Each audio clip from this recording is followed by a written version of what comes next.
And they overcame him by the blood of the Lamb and by the word of their testimony.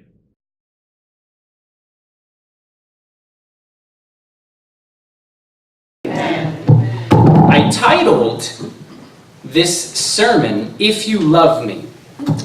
And I want to share with you, we all know this verse very well. If you love me, keep my commandments. I've pondered it, because look at us. We can't. We constantly struggle. What does it mean to seriously love God? How many of you are in love this morning? Amen. Okay, I see a couple of elbows in the room. Let me ask the question like this. How many of you are in love with Jesus? Oh wow, now I see every hand go up. Do you see how that changes the context, even though I asked the exact same question? I want you to begin to look at your relationship with God like we love Him. He's given us this beautiful thing called love, a marriage, a physical way for us to see and experience something about Him. So as I go through a little bit of this, I want to give you a foundation, because brothers and sisters, I walked away from this loving God. I walked away and spent years chasing after the things in the world that I thought would give me the peace and love of my heart. And I was wrong.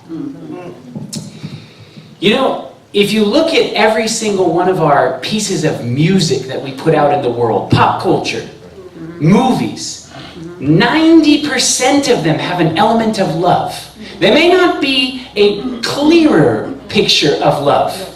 But if you knew nothing about the human race and all you did was look at the things that we do in art and the world and music, you would think that we are obsessed with this topic of love. Yes. I want to show you something that's very interesting. As I've looked at different cultures that have had examples of love and marriage, God has given the Jews so many beautiful truths. Did you know that the alphabet in the Jewish culture told the story of salvation? Did you know that? Does our alphabet tell you that? Every single thing that a Jew did told them a truth about God. It is amazing to me that they rejected Jesus. Wow. Brothers and sisters, don't think that because you're sitting in a Seventh-day Adventist church and you know the truth, you're saved. I want you to look at this. Listen to what a marriage meant in Jewish culture. It meant sanctification and dedication. Sanctification indicates that which is happening not just on a social arrangement or a contractual agreement, but a spiritual bonding and the fulfillment of a mitzvah, a divine precept. Dedication indicates that the couple now have an exclusive relationship that involves total dedication of the bride and of the groom to each other, to the extent of becoming one soul in two bodies. This is what the marriage meant in Jewish culture.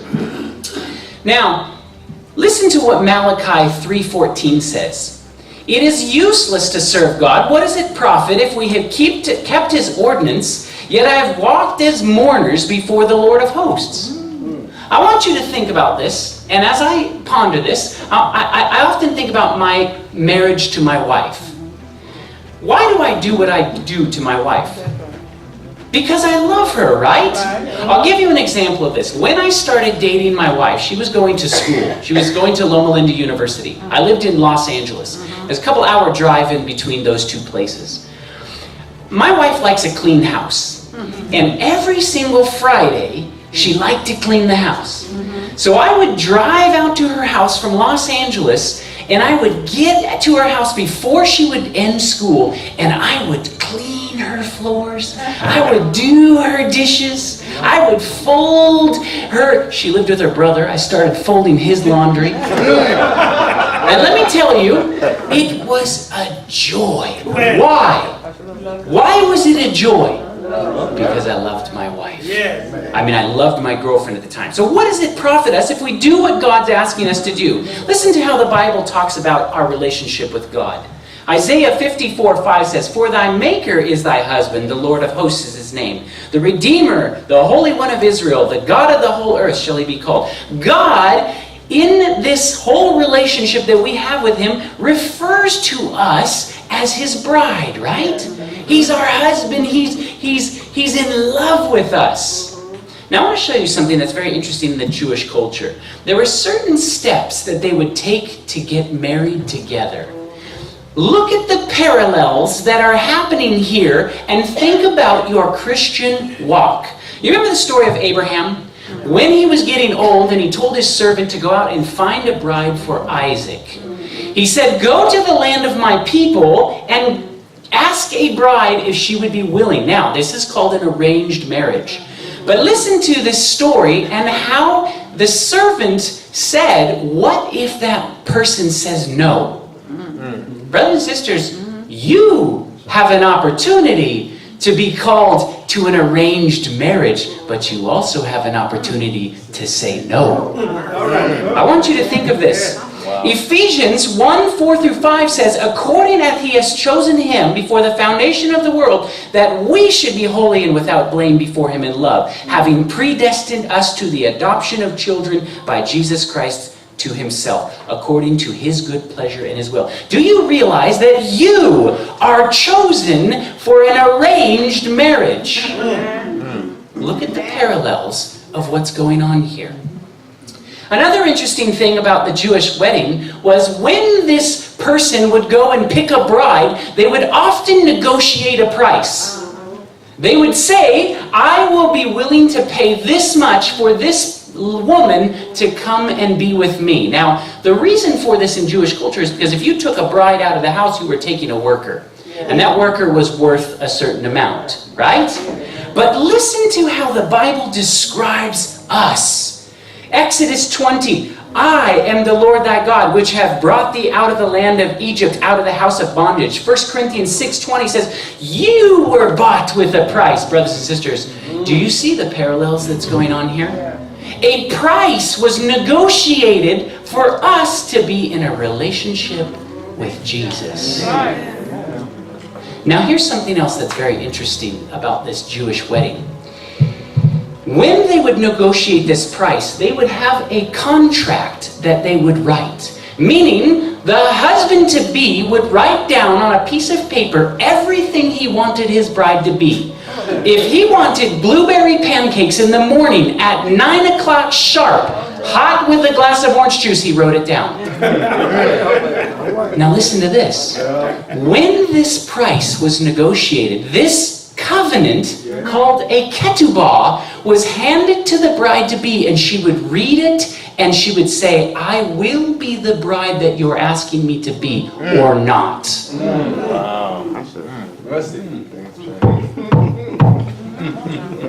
Brothers and sisters, what is this? What is this?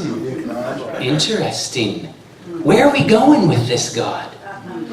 Listen to this. Exodus 34:28 says, "And he was with the Lord for 40 days and 40 nights, neither eat bread nor drink water, for he wrote upon the words of the covenant, the 10 Commandments." Deuteronomy 4:13 says, "And he declared unto you his covenant, for which he commanded you to perform the 10 Commandments, and he wrote them upon 2 tables of stones." I want you to listen to this. When God spoke the 10 Commandments from Mount Sinai, what did the people say? "All that you have said, we will do." Brothers and sisters, what do you say at a wedding? I do. Oh, interesting. Oh, this is getting interesting. Listen to this.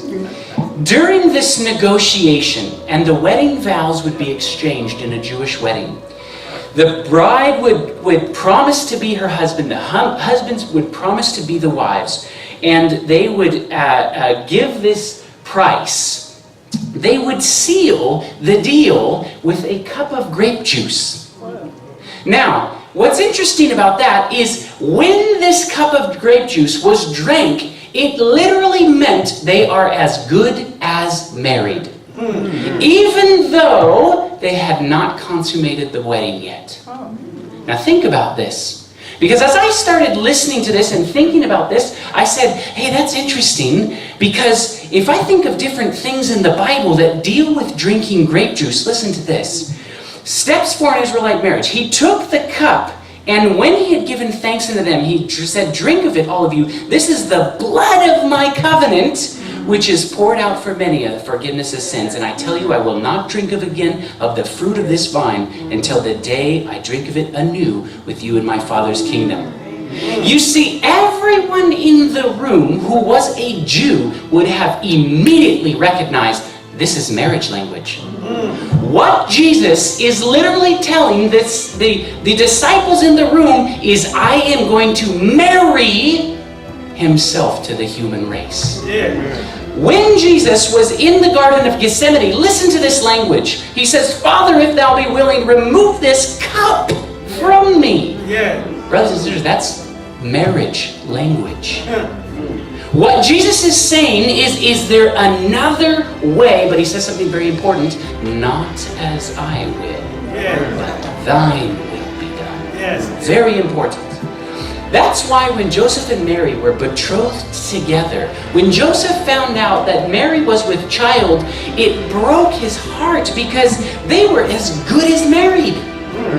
They hadn't been together yet, but they were as good as married. Brothers and sisters, I want to show you some very interesting parallels. How many of you have been to a wedding?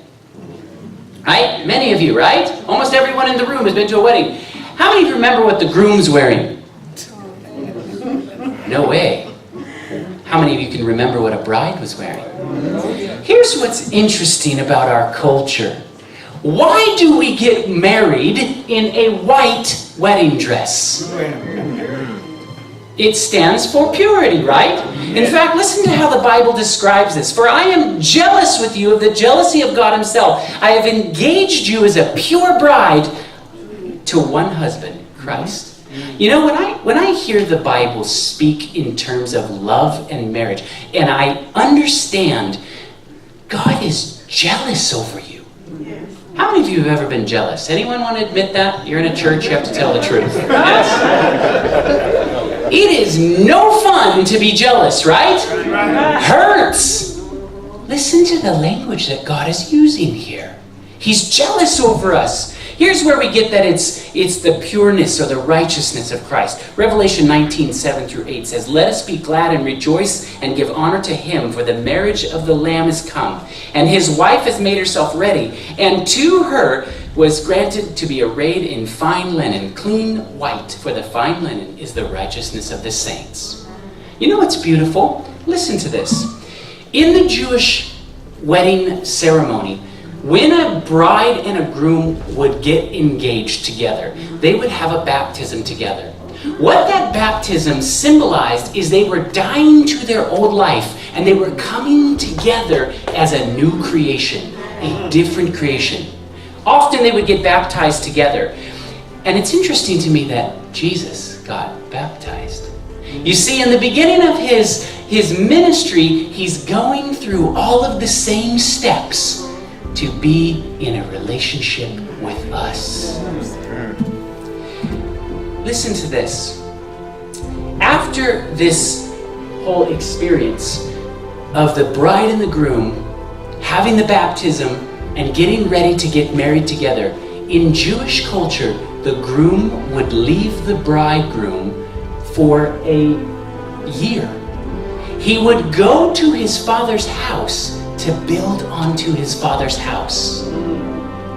Anybody see any interesting parallels with that? Right? Listen to this. John 14:1-3 says, let not your heart be troubled. Believe in God. Believe also in me. In my Father's house are many mansions. If it were not so, I would have told you. I go and prepare a place for you. And if I go and prepare a place for you, I will come again and receive you unto myself, that where I am, ye will be also. So the groom would leave the bride. He'd go to his house to build onto his house, And look at what's happening right here. Where's Jesus right now? He's building on to his Father's house. Yes. Listen to this. The groom would leave a gift with the bride and say, I will someday be back for you. What did Jesus do for us when he left? Oh, this is interesting. He left us a gift. John 14:15-18 says, if you love me, keep my commandments, and I will pray the Father, and he shall give you another comforter, that he will abide with you forever, even the Spirit of truth, with whom the world cannot receive, because it sees him not, neither knows him, but you know him, for he dwells with you and shall be in you, and I will not leave you comfortless. I will come to you. Is it interesting to anyone in this room that there is a question of a he? When I read the Bible, it speaks to me like that. Listen to this. John 15:26 says, but the Comforter, which is the Holy Ghost, whom the Father will send in my name, he will teach you all things and will bring all things to your remembrance, and whatsoever I have said unto you. Brothers and sisters, this is a parallel to what is happening in our Christian walk today. Here's another thing that's interesting in the Jewish wedding. The bride did not know when her husband would finish his house and come back to have the marriage. So she would often wait in her wedding dress. You remember the story that Jesus told about the bridegroom and the 10 virgins? And they were to be in a constant state of readiness because they did not know the day nor the hour. Brothers and sisters, what is the wedding dress? The righteousness of Christ. You are called to be waiting in a constant state of readiness because he's coming back. Listen to this. Matthew 25:13 says, watch ye therefore, that ye know neither the day nor the hour when the Son of Man cometh. And Matthew 24:36 says, but of the day and the hour knows no man, not even the angels of heaven, but my Father only. In the Jewish culture, it was only when the father of the groom saw that the house was finished and said, go and pick up your bride, that he would leave to go pick up his bride. The Bible speaks in this language of marriage. The wedding dress is a big focus of the wedding ceremony. And listen to how the Bible talks about this wedding dress. That our daughters may be the cornerstones, polished after the similitude of a palace. Can a maid forget her ornaments, or a bride her attire, prepared as a bride for the adorned for her husband? And roughly about a year later, when the groom would come to pick up his bride, he would often do it with a shout, and it would happen at midnight. That's why his bride had to be in a constant state of readiness. And I see these parallels today. Now, I found you a picture. Does anyone know why the bride would wear so much on herself? In Jewish culture, the only thing a bride was able to take from her father's house is that which she could wear on her person. What are you taking to heaven with you? Whatever's on you. Whatever's on you, which is the character of Jesus. Brothers and sisters, there's so many parallels here, but like any relationship, it isn't always warm and fuzzy. When I read the Bible, I see this language of this marriage being broken apart. Revelation 2:4 says, but I have this complaint against you, that you do not love me or each other as you first did.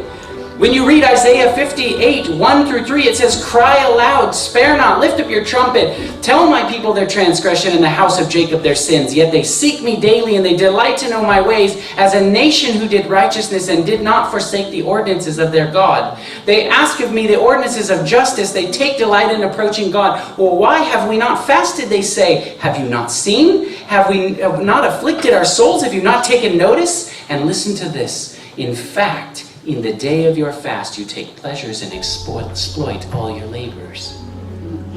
Brothers and sisters, we're in a relationship with God. How many times do we break his heart over and over and over again? Listen to the words that the Bible describes. You can hear the very heart of God breaking. And I saw when all for the causes whereby backsliding Israel committed adultery, I put her away and gave her a bill of divorce. Listen to what Jeremiah 3:1 says. If they say, if a man put away his wife, and she go from him and become another man's, shall he return unto her? And shall not the land be greatly polluted? But thou hast played the harlot with many lovers, yet return unto me, says the Lord. Every time I hear the Bible and I read the stories of ancient Israel, constantly falling prey to idolatry, constantly walking away from God, constantly backsliding, I constantly hear God saying, come back. Come back. I love you. Come back to me. Listen to what Isaiah 59:1-2 says. Behold, the Lord's hand is not shortened that he cannot save, neither his ear heavy that it cannot hear. But your iniquities have separated from you and your God, and your sins have hid his face from you, that he will not hear. You see, often we go, God, I can't hear you. Where are you? Do you know he's always there? Yeah. If I think back on my experience and my life growing up a Seventh-day Adventist Christian and walking away from God, I can look back over every single experience and I can see time and time and time again that my God tried to reach my heart. Yes. It was me that said no. Listen to what Desire of Ages says. I think this is so beautiful. Page 25. It was Satan's purpose to bring about an eternal separation between God and man. But in Christ, we have become more closely united to God than if we had never fallen. Brothers and sisters, do you really realize the opportunity that you have? Do you really realize anyone in the universe would give anything to have the opportunity that you have to live with Jesus for an eternity? They would give anything for that. Brothers and sisters, Jesus has married himself to the human race. It is a beautiful picture of the love that God has for us sinners. I share with you this foundation because I want to show you something. We look at the Jewish nation and we say, oh, look at all the truth that they have. It is so beautiful that God gave those people. If they let the land rest, it had to do with some spiritual lesson of God. Everything from the Jewish economy to their money to everything they did told the story about God. But you know what? God has done the same for you and me. I want to show you something that's interesting. Many of you said that you've been to a wedding, right? Think of this. When we go and we prepare for a wedding, we send out this little thing called Save the Date. Anybody got one of those? Save the date. There's a day that's coming that there will be this wedding festival. And when the wedding festival gets closer and closer, busyness around the wedding starts to amp up. Everybody's busy preparing the place, getting everything perfect. Everyone that is you want to be at the wedding, all of your friends, all of your relatives are invited to this one place, this one event. And I want you to think about this. We have a custom in our weddings where the groom stands at the front, right? And when the groom stands at the front, he has not seen his bride yet. Brothers and sisters, can you see Jesus right now? Oh, this is interesting. Do you realize that every single time you go to a wedding, you are witnessing the second coming? Every time. When the bride and the groom come into the room, or the bride comes in for the first time, what does the groom do? He comes down off of his place to go down to pick his bride up, to take his bride back up to where he is. Yes, come on now.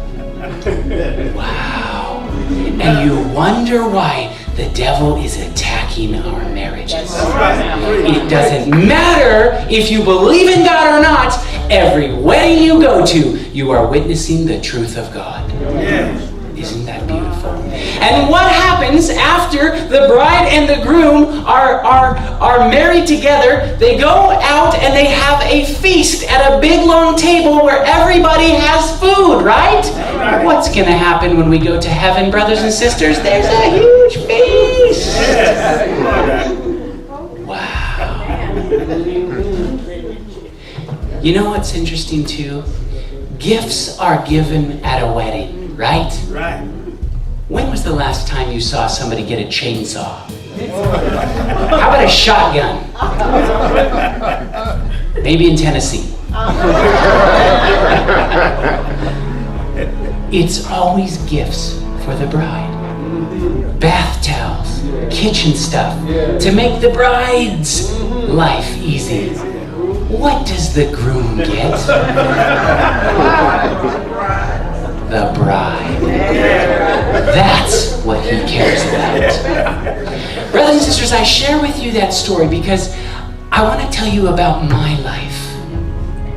I grew up an Adventist, Seventh-day Adventist since I was a little boy. Never missed a day of church.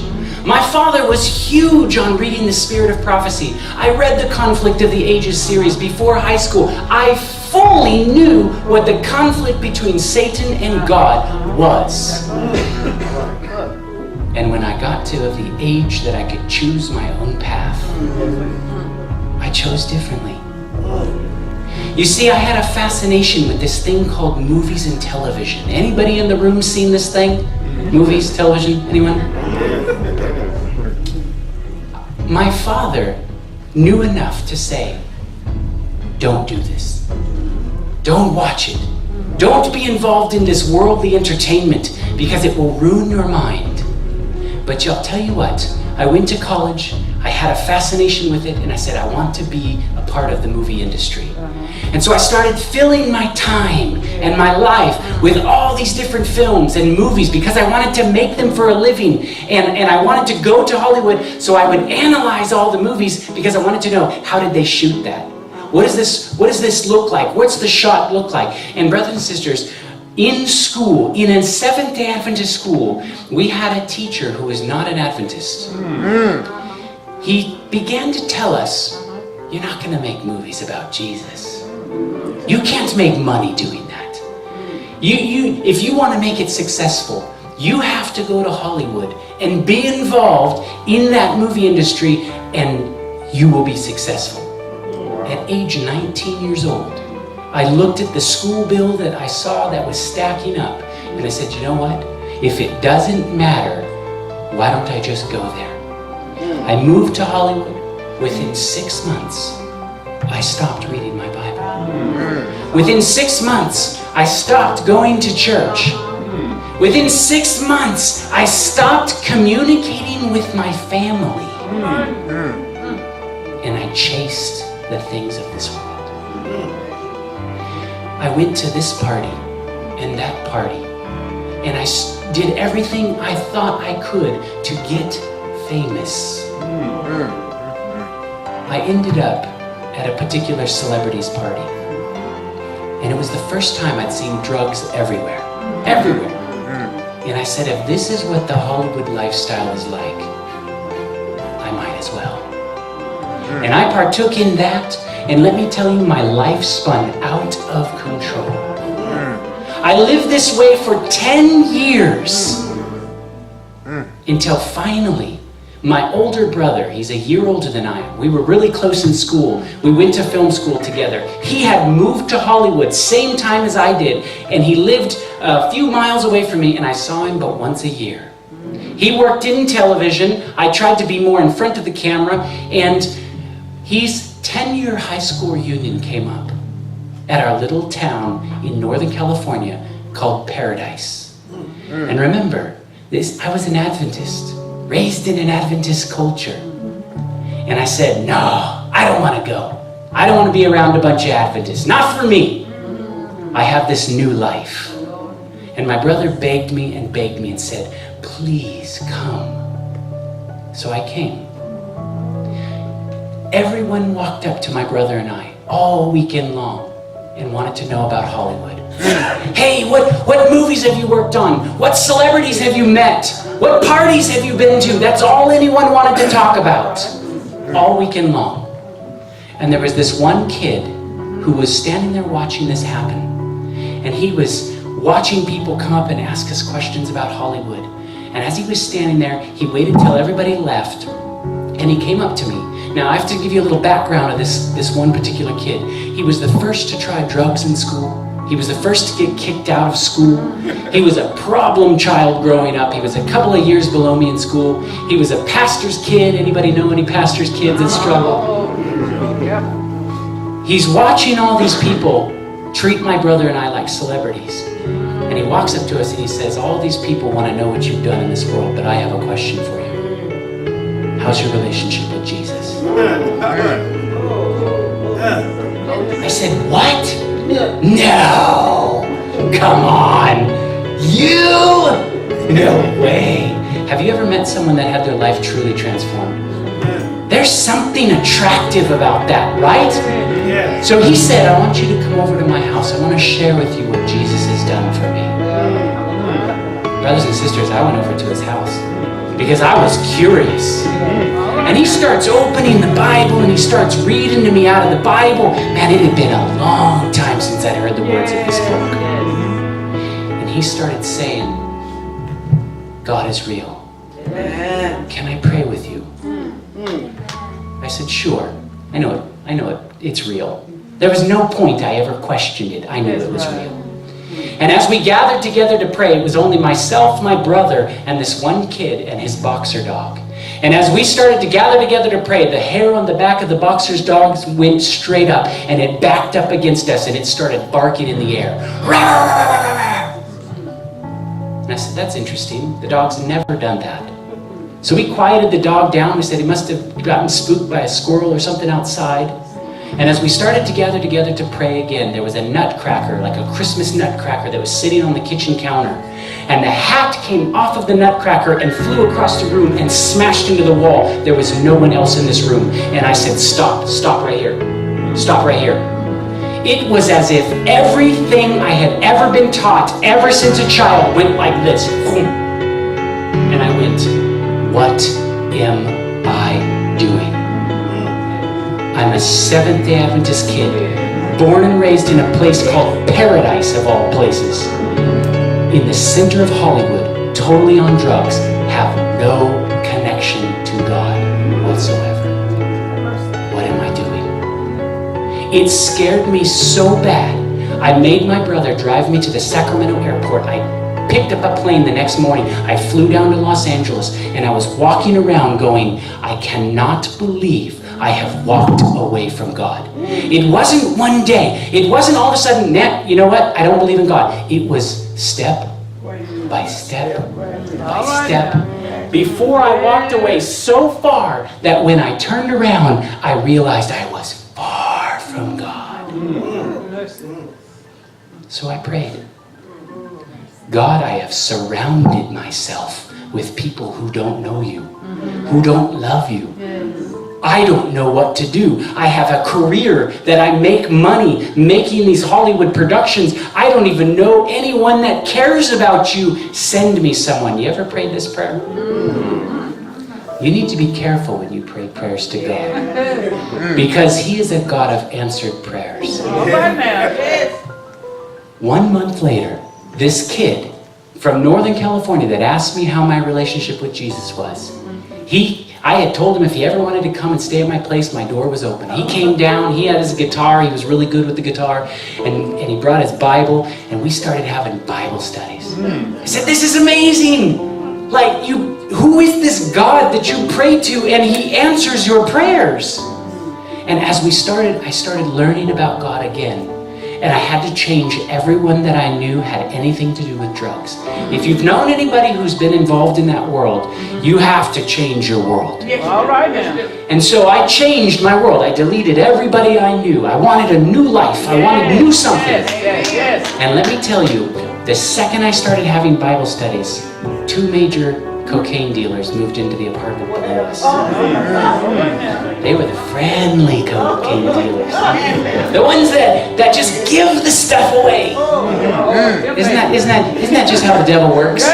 When you want it, you gotta buy it. When you don't want it, it's given to you.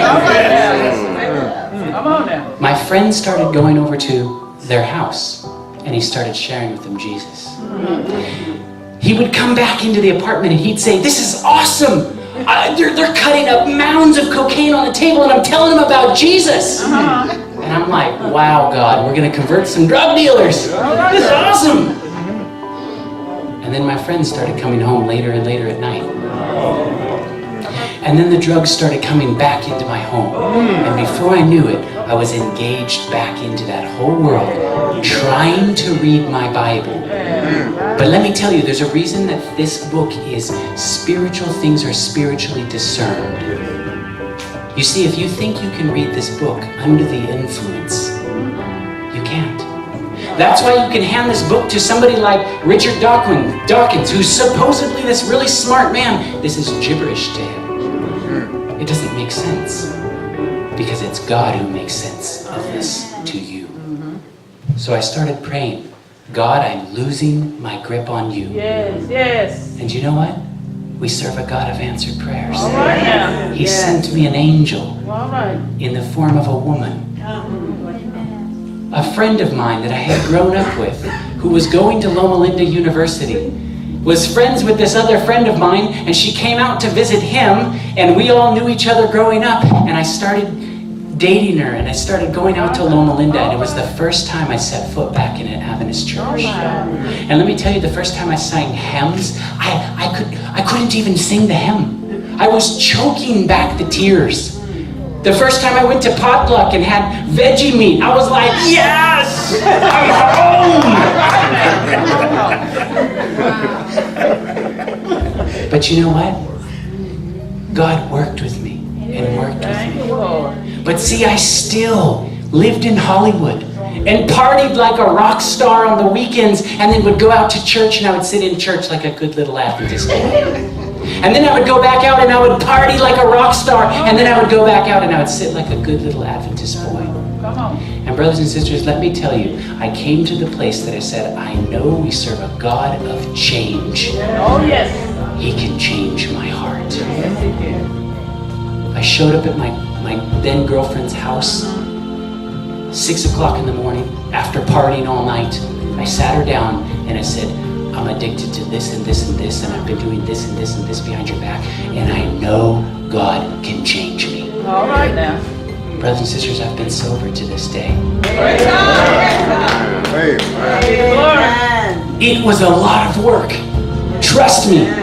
Sometimes we think that God is a magical pill experience, that all of a sudden I get myself in trouble and I'm going to take that pill and it's going to go away. Brothers and sisters, I laid there for 2 years, sweating, dreaming about the drugs. What would I do if I saw them again? How would I react? Brothers and sisters, God led me away from that life. Praise God.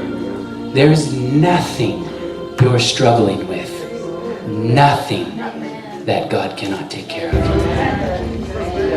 If you would have met me 10 years ago and told me that someday I would come and stand in front of your church with my Bible and preach a story to you from the Bible, I would have told you you're insane. And here I stand today. Praise God. The only reason I'm here is because of prayer. Yes. Brothers and sisters, Lord. this is a marriage contract that God has given to us. Have you read it? Do you know what it says? Are you studying it? Are you wanting to be the bride that He's asking you to be? Because brothers and sisters, no information is going to save you. only if you fall in love with Jesus. Amen. Let's bow our heads for a word of prayer. Dear gracious Heavenly Father, Lord, I praise your name for the God that you are. You are so merciful. We don't deserve any of your affection, your love, your attention. We deserve none of it. Yet you constantly chase after us. Yes, yes, Lord.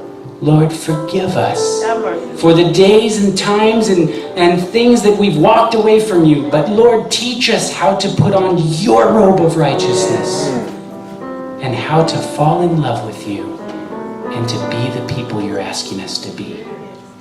We love you in Jesus' name. Amen.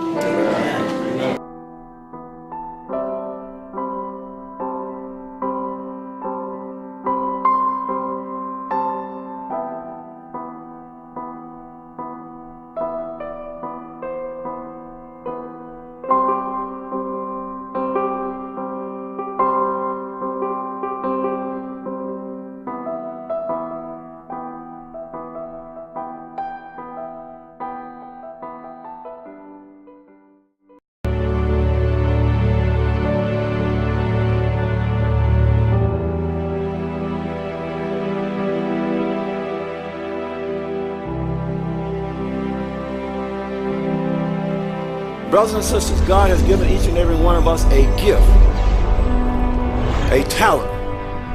Are we to ask somebody, can we exercise that talent?